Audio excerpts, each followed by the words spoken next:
Demonstrators are now marching past all of the terminals. They're now outside of the Tom Bradley International Terminal. They stormed down Carrollton Avenue at dawn. The Fight for 15 protest stretched across the U.S., from New York to Los Angeles. A little more than 3% of America's 78 million workers make at or below minimum wage. The number has been declining since the government began tracking wages nearly 40 years ago.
So today's video is about, you guessed it, money. So a lot of people are going to try to tell you that money can't buy you happiness, and I kind of agree with that, but I would also like to say that money can buy me a house and a vehicle, and I'm going to be a lot happier living in my house and driving there in my vehicle. So with that being said, let's go into where this whole thing started. So back in the 1300s, you might have heard of this little nuisance called the Black Plague. Well, due to the amount of people that this wiped out, employers were having a hard time finding enough employees to fill the spots they needed. And being that there was more employees than employers meant that the employers had to fight for the employees by raising the amount that they were willing to pay for said work that needed to be done. And the employees were able to say, well, hey, this guy over here is going to pay me this, and this guy over here is going to pay me that. What are you going to be paying me in order for me to work for you? And so the employees pretty much were able to run amok and pretty much set whatever prices they wanted. There was more slots to be filled than people to fill them. Well, this went on for a little while until finally in 1349, when King Edward III said, fuck this shit, and instead of a minimum wage, he put a maximum wage cap on how much employers were legally able to pay employees for said work. This cap remained in place for a while until 1389, when they finally set a living wage that was actually based off of the price of food, and adjusted accordingly. Moving forward, more modern and familiar minimum wage laws were established in 1894 by New Zealand, 1896 by Australia, 1909 by the UK, and trailing last in the US in 1938. We have minimum wage laws in 90% of all countries, minus Sweden, Finland, Denmark, Switzerland, Austria, and Italy, which have no minimum wage. Now, the problem that most people see with the minimum wage laws is that here in the United States, that the minimum wage has been set at $7.25 per hour, and it was set in July 24th, 2009 as part of a three-step minimum wage increase. Yet no matter how much the cost of living has risen in the last 8 years, the minimum wage has remained stagnant. Now, overall, Americans have to work 93.1 hours a week at the minimum wage to earn a living wage. Those are two completely different things. Americans have to earn $16.97 on average to make a living wage, okay? The federal minimum wage, is actually $7.25, not $7.75 an hour, and it's worth less than the 1968 minimum wage in today's dollars, while the cost of living continues to grow. So if you're living in New Jersey, the minimum wage there is $8.38, so it's higher than the national minimum wage. However, you need to make $19.76 an hour in order to make ends meet, meaning that if you're making minimum wage, you have to work 94.3 hours a week just to be able to afford the cost of living in the state. In New Hampshire, you have to work 95.1 hours per week.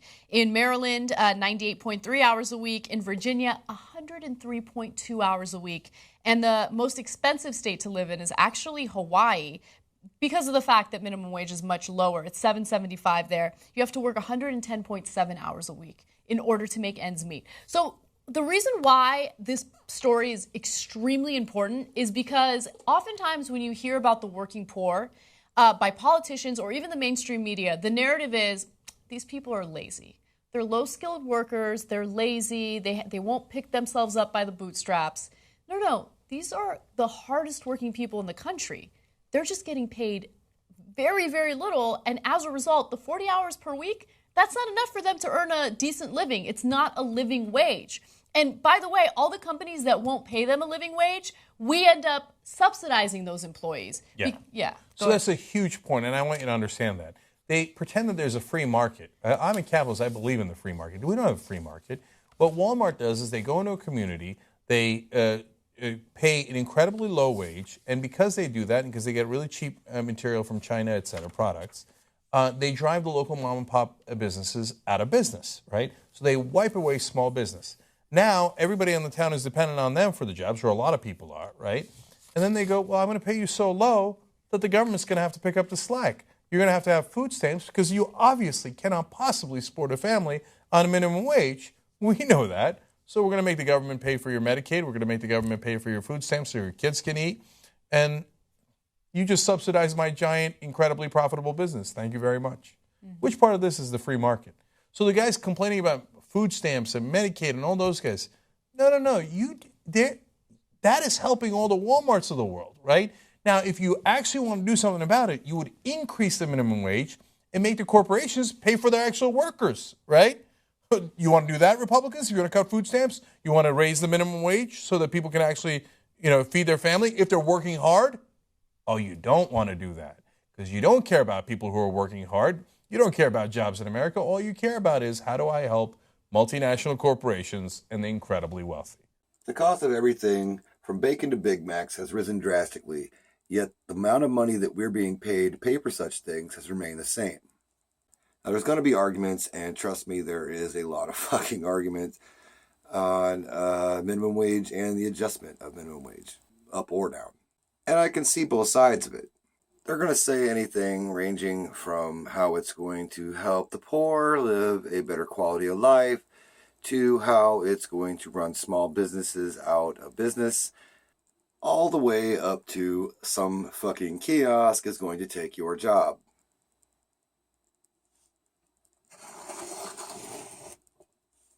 Which, let me just go ahead and knock that out of the way. There you have semis that can take things from point A to point B completely by themselves with no one inside of it. They already have kiosks in so many restaurants and airports and just everything all over the world. They have self-checkouts at almost every fucking grocery store you go to. So you cannot tell me that raising the minimum wage is going to put people out of a job because this was already part of the plan for a long, long time. If you are naive enough to believe that technology was not coming into play yet and that raising the minimum wage is what's going to fucking do it, then you are out of your fucking mind because they have been doing this for a long fucking time. It has always been part of the plan. I'm just going to say that a worker at McDonald's who makes said salary compared to a kiosk that they could put in for about $1,000 to $1,500 is going to save them a whole lot of fucking money. The only reason why they haven't done it yet is because it's really expensive and it's just easier for them to keep you employed. Well, the thing is that if you do raise it, then yeah, it might start to look a little fucking better and they might start to put some of those things in. But at no point was this not part of the plan. This was part of the plan for a long, long time. So saying that it wasn't is completely fucking ridiculous. And it's just another way for people to try to scare you out of this entire fucking thing. I've also seen things talking about how they think that people will be pushed more to part-time than full-time because if it raises the amount of cost, then they're not going to want to pay all the benefits, basically.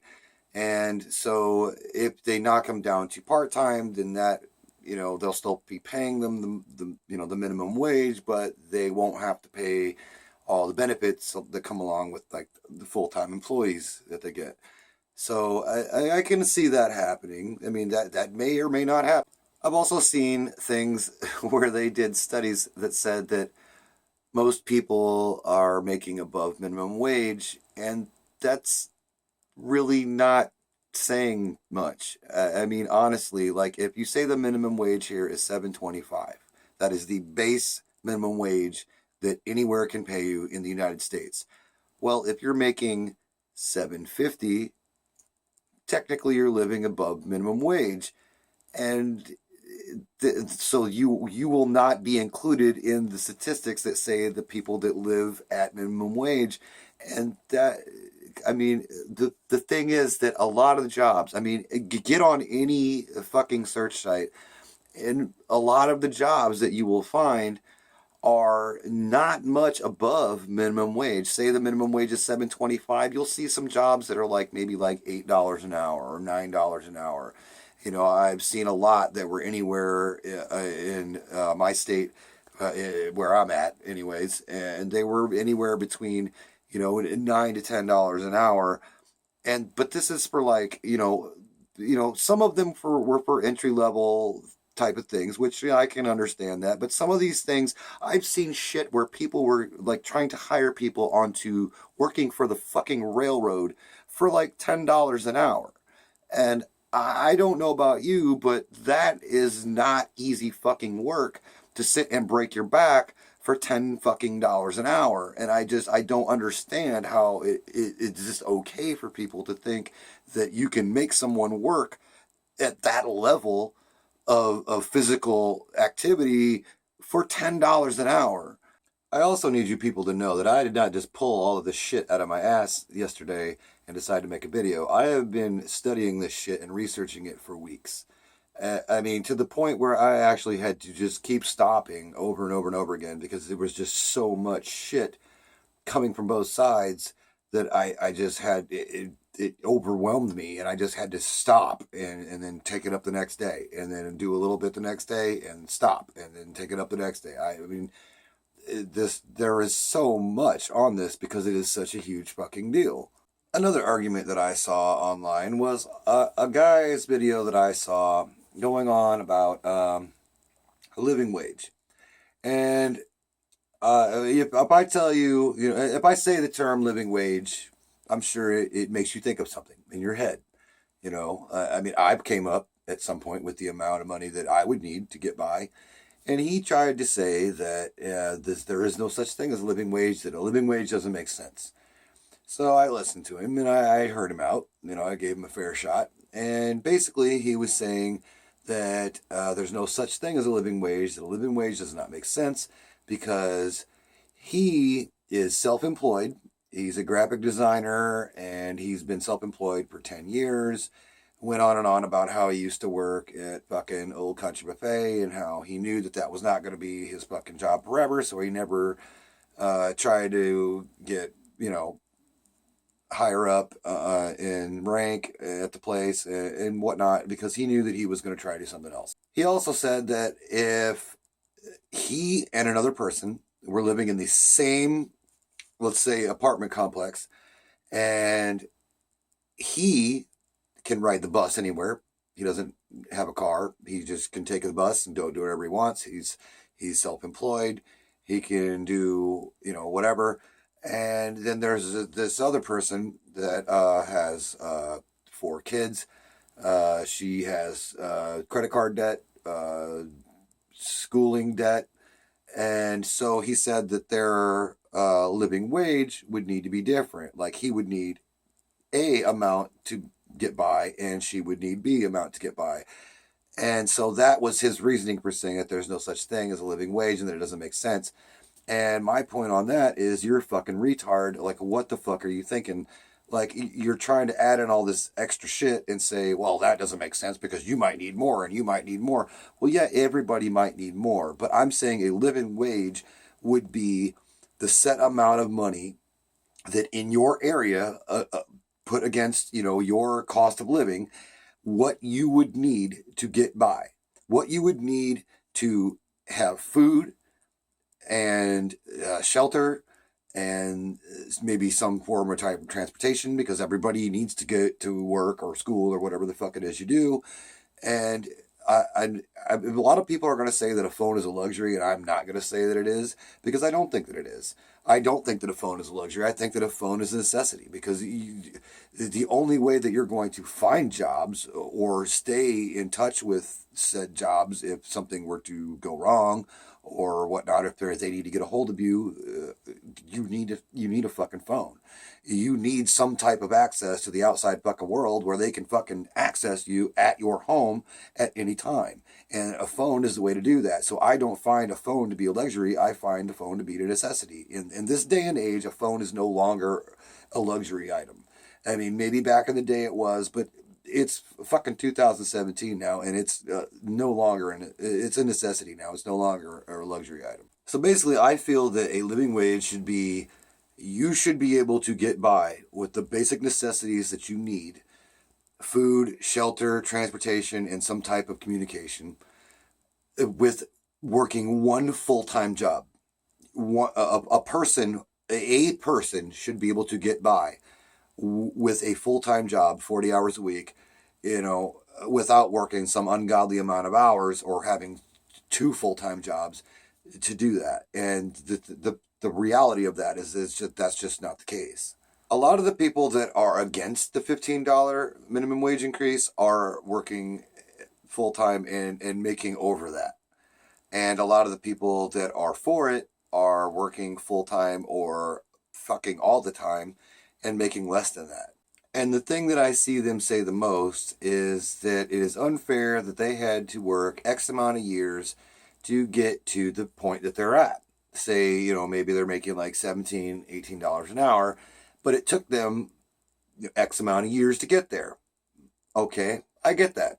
And they're questioning, okay, well, what happens if the minimum wage was this, and we actually started at, say, $10 an hour at this factory job, and it took me X amount of years to get to where I'm at now.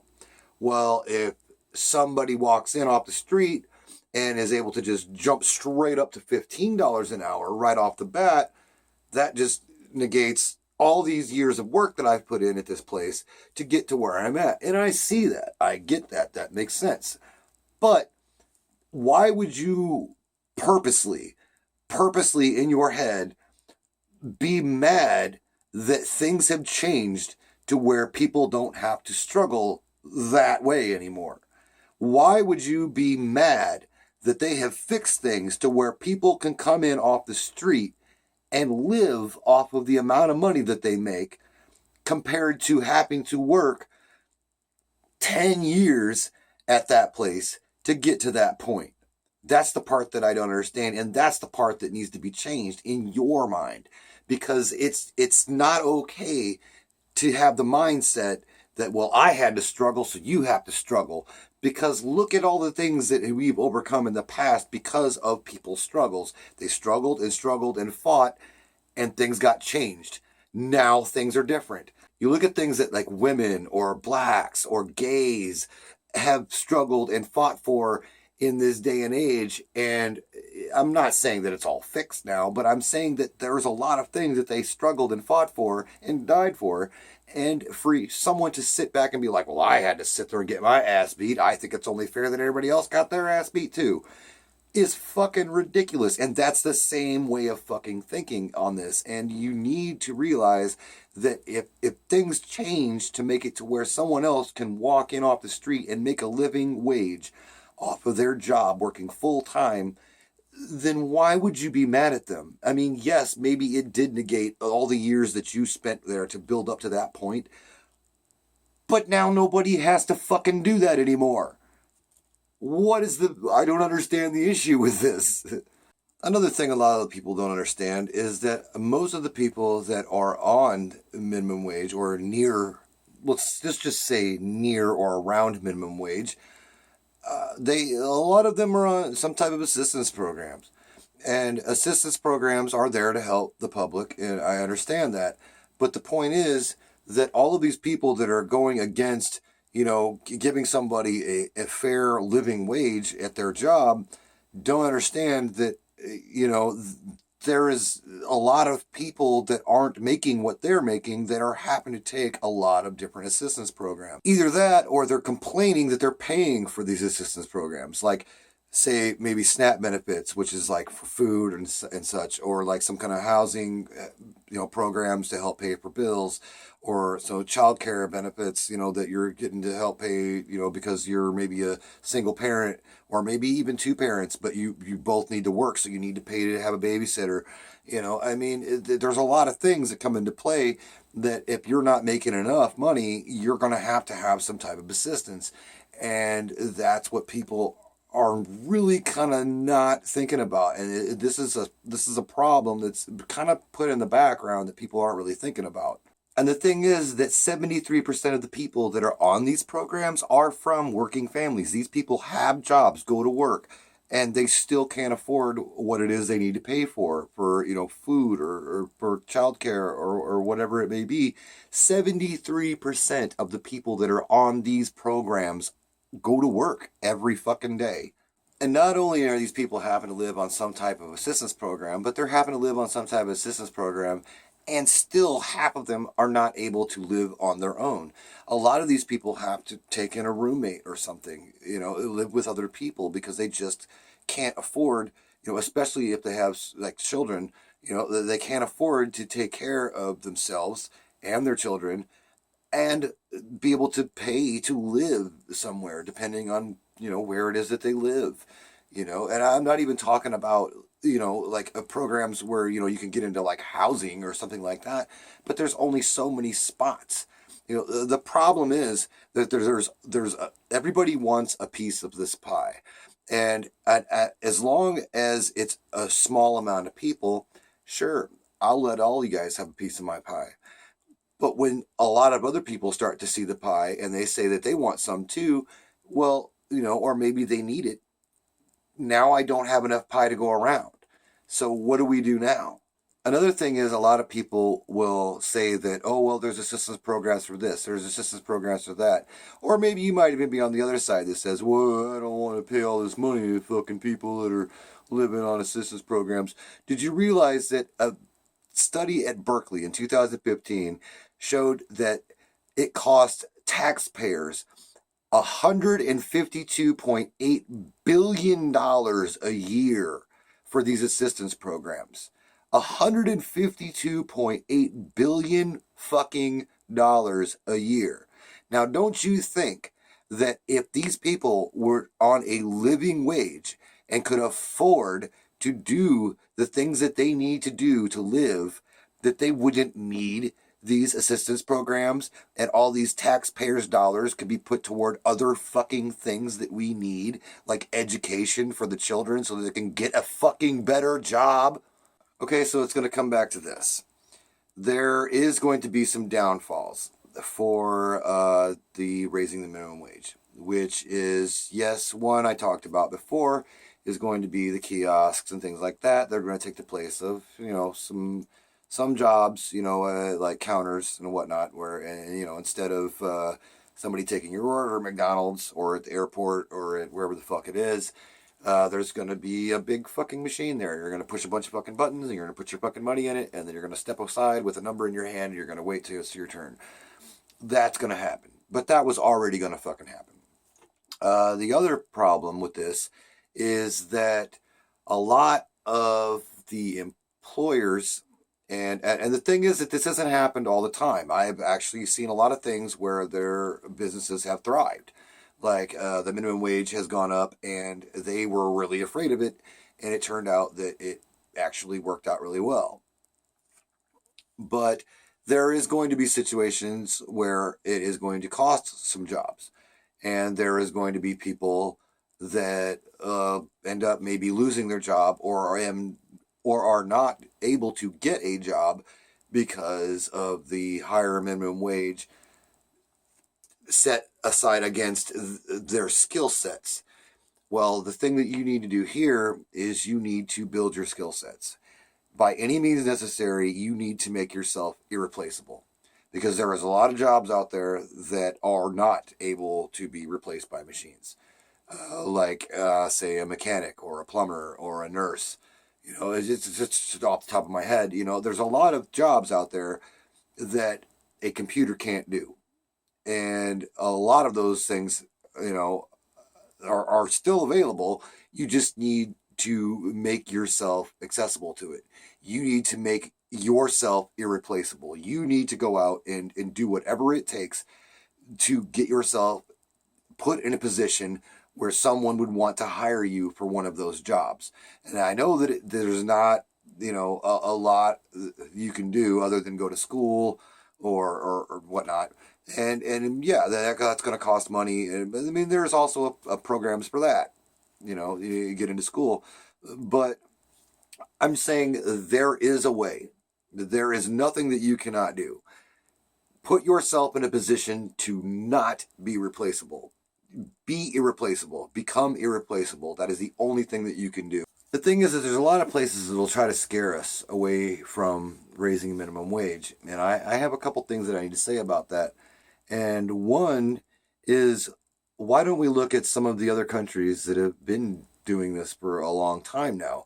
And they try to say that it's going to fuck this up and take away jobs and yada, yada, yada, which partly is true. But in the long run, we look at places like Australia that have been doing this for many, many years, and they are doing quite well.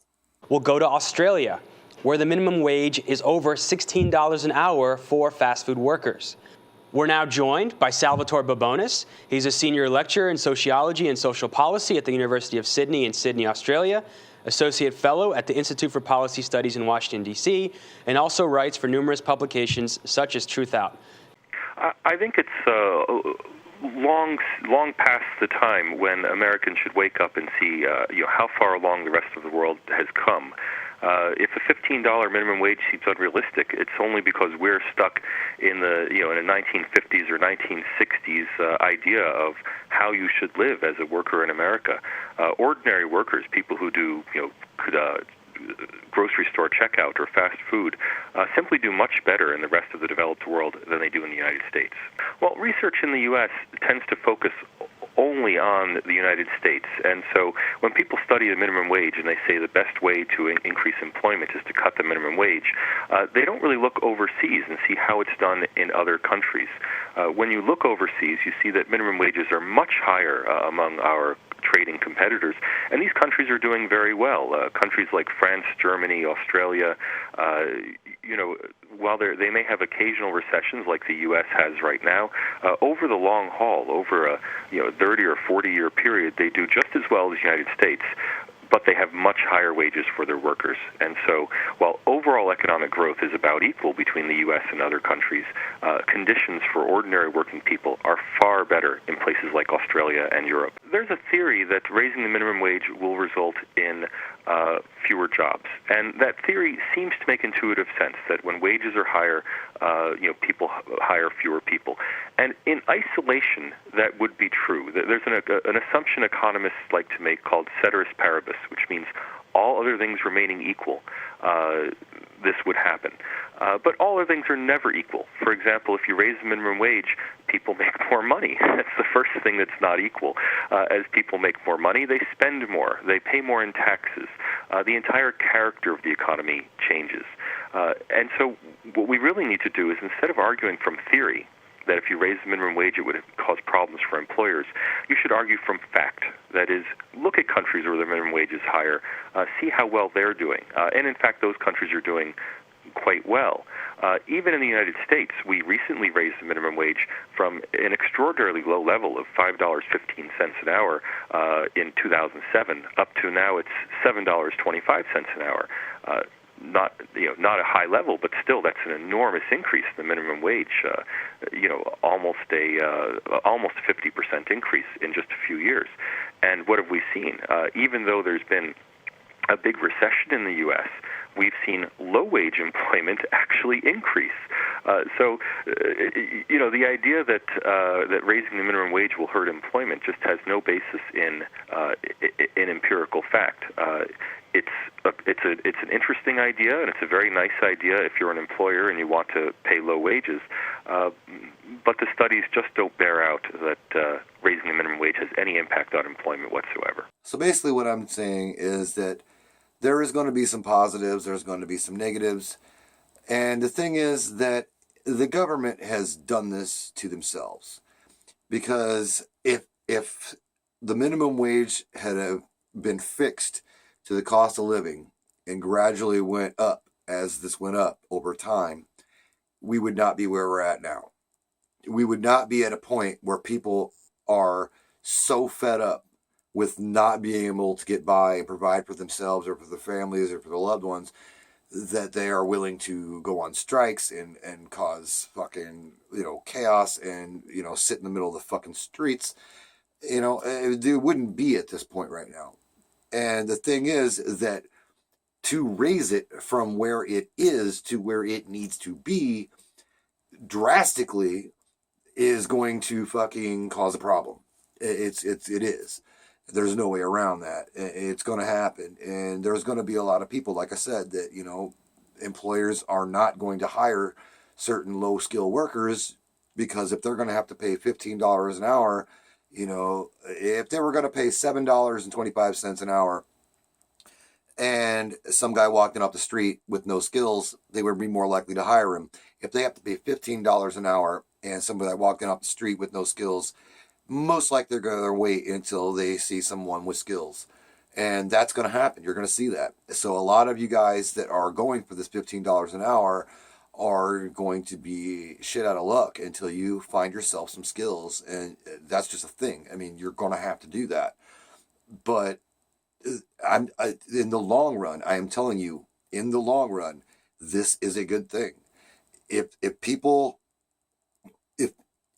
can get their shit together and get the skills needed to get the jobs that are available and the jobs that are out there, then we're going to be okay. Everything's going to be okay. I'm telling you.